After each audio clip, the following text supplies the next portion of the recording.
God releases millions of monsters every 15 years to reduce population. Humanity tried to fight them, but monsters are stronger. People can only hide. The film begins with a story about the so-called First Judgment Day. Then from the depths of the earth, from ordinary minds, hordes of monsters poured out. They killed millions of people, destroyed cities.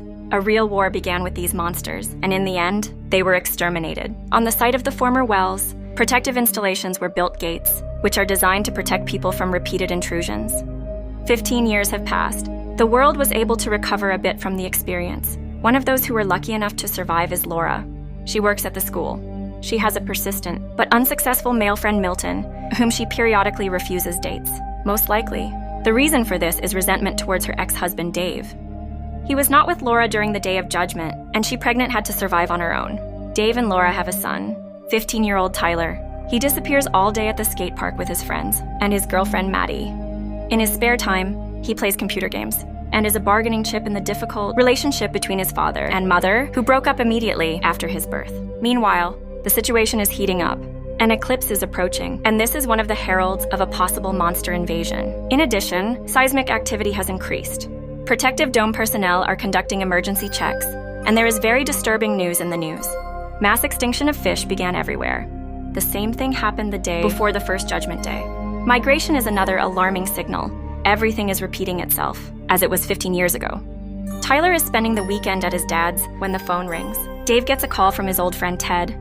He is sure that the new Judgment Day will be tomorrow. He insists that Dave urgently take the family and come to his shelter before the eclipse. Meanwhile, the first monster appears under the protective dome, quietly sneaking up the stairs. At this time, Laura calls Dave. She has also seen the news and demands that Dave bring Tyler home. Milton has reserved a shelter, and she's sure it's the only thing that can save them. Dave reassures her that he is the father, and Tyler is safe with him. Tyler receives a text, reads it, and quietly leaves the house while his father is talking. Laura is in a panic. Dave's house is not secure, and he must bring Tyler to her immediately. Dave agrees. He goes to Tyler's room, but he's not there. Milton rushes Laura. The shelter is filling up. They need to hurry. She explains that she can't find Tyler. Milton uses his phone number to find him at the skate park. Tyler is really there with Maddie. She is nervous. Her parents left. She was left alone. She is very scared and asks Tyler not to leave her. Tyler promises that he will never do what his father did. He will not leave Maddie alone. Suddenly, a bird cry is heard. Huge flocks of birds fly in one direction. People in the park run in panic. Everyone leaves town. Dave goes to the park to look for Tyler. He gets into a giant traffic jam and runs in search of his son, leaving the car behind. At this time, under the dome, the worker checks the instruments. There is a rustle, some strange sounds. A monster appears. It rushes and tears the worker apart. The soldiers standing nearby shoot at it, but to no avail. Ordinary bullets do not harm it. Tyler and Maddie look on in horror at the reigning panic. Dave comes running as Tyler explains to his father that Maddie had nowhere to go and he couldn't leave her. Laura drives up with Milton and takes everyone to the shelter where the seats are booked. There is just over an hour left before the eclipse. There is complete chaos in the city. People are trying to escape. Traffic jams are everywhere. Finally, they get to the shelter, but it is cordoned off by the military and only women and children are let in. Dave asks Tyler to take care of his mother and sends them to the shelter. He and Milton remain in the crowd. Tyler goes to the shelter, but then runs to his father. Laura and Maddie rush after him. Tyler screams, "He is my father. I will not leave him." At this time, information appears on the scoreboard that the shelter is completely filled. There are no more places.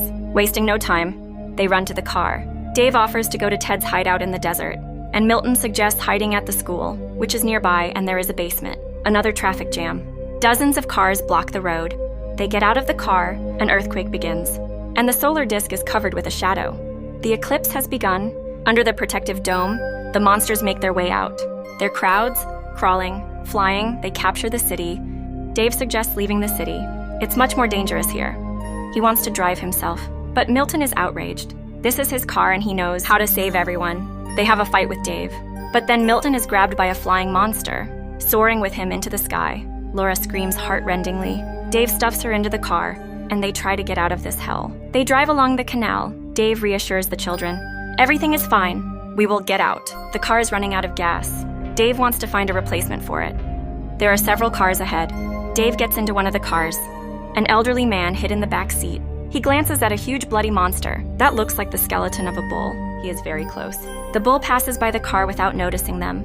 and begins to chew on the lying body. Dave very quietly rolls the car back to Laura and the kids. Now both cars are standing side by side, but they need to somehow get over to a new one. Meanwhile, the bull noticed them. Then the man gets out of the car, sprinkles the bull with salt from the jar that he was holding in his hands.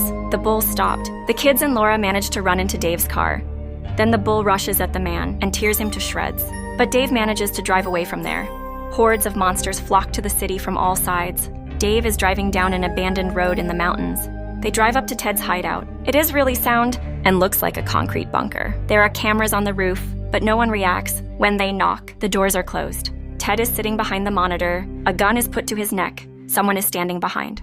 Monsters run in a herd along the mountain. They rush straight to the shelter. Dave grabs a tire iron in an attempt to protect the family, but at the last moment, the doors of the bunker open, and they run into it. Dave happily hugs Ted. Besides him, his wife Stella is in the bunker, and a military man is sitting in the corner. Ted introduces him as his acquaintance, Corporal Garrett Jensen. The monitors show how the monsters are trying to smash the door. Everyone is tense, and Garrett keeps to himself. Daddy asks how the monsters feel them. Can they see through the walls? Garrett smirks. They react to light, heat, but I think they see our soul.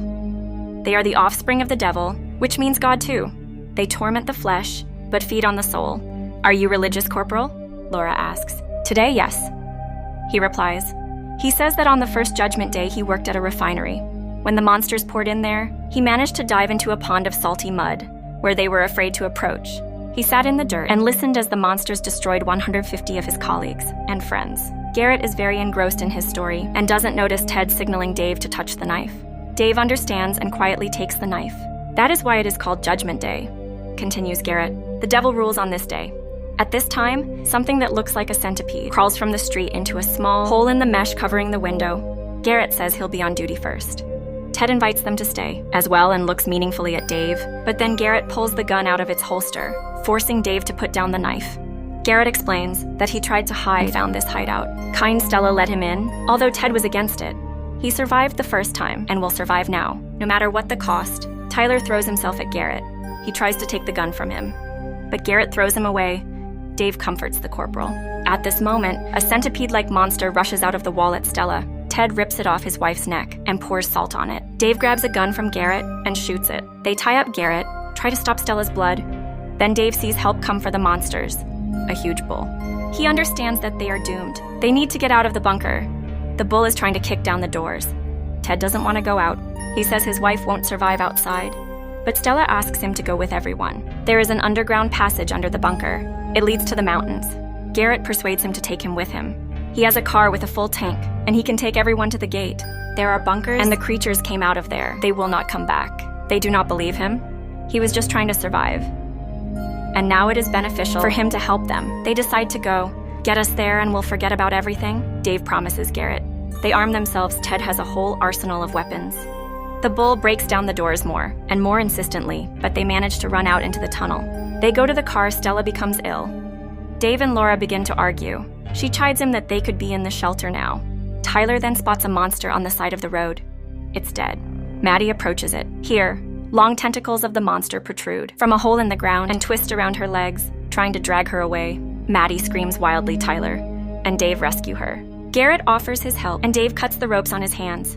They go to the top of the mountain. They see a devastated and burning city. They go down to the car, but it won't start.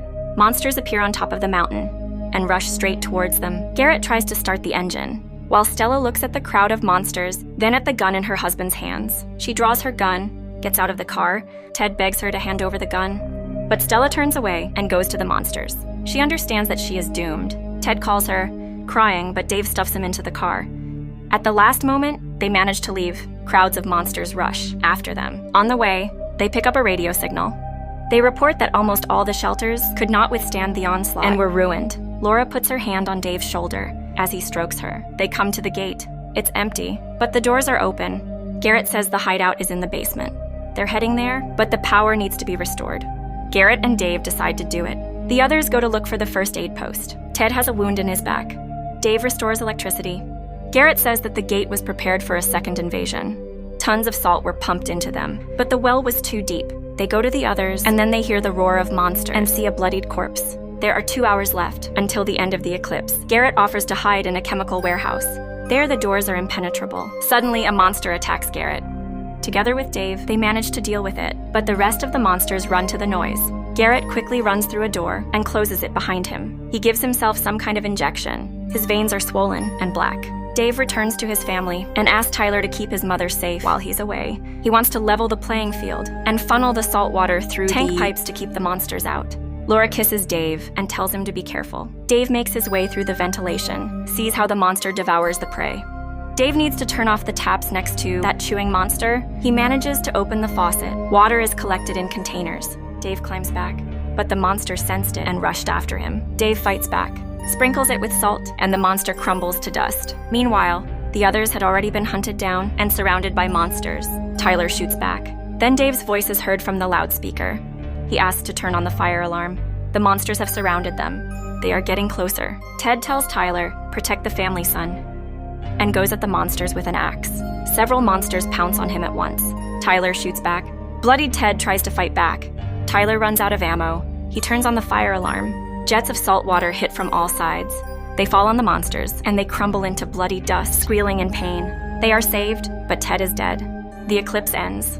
All monsters return through the gate back. Children with Laura run out to some area. Garrett is standing there with a gun. He shoots Tyler. "It's not our world anymore. He won't survive anyway. God has a day off," he says and aims again. Laura tries to cover her son with her body. Dave runs in and hits Garrett in the head with a fire extinguisher. Dave throws himself at Tyler and Laura. Here, a huge monster appears from below. It lunges at Garrett, who is closer to it, and slowly swallows him whole. They run into the medical unit, make a salty mixture in a cylinder. The monster is getting closer. It kicks down the doors, but Dave manages to throw a canister of concoction at him. It explodes, the monster roaring wildly and crumbling to ash. Laura hugs Dave. They don't believe they've been saved. Embracing, both couples go outside. The world is ravaged, but the monsters are gone. Maybe this is another respite, but one thing is clear: life will be reborn, and light will always defeat darkness.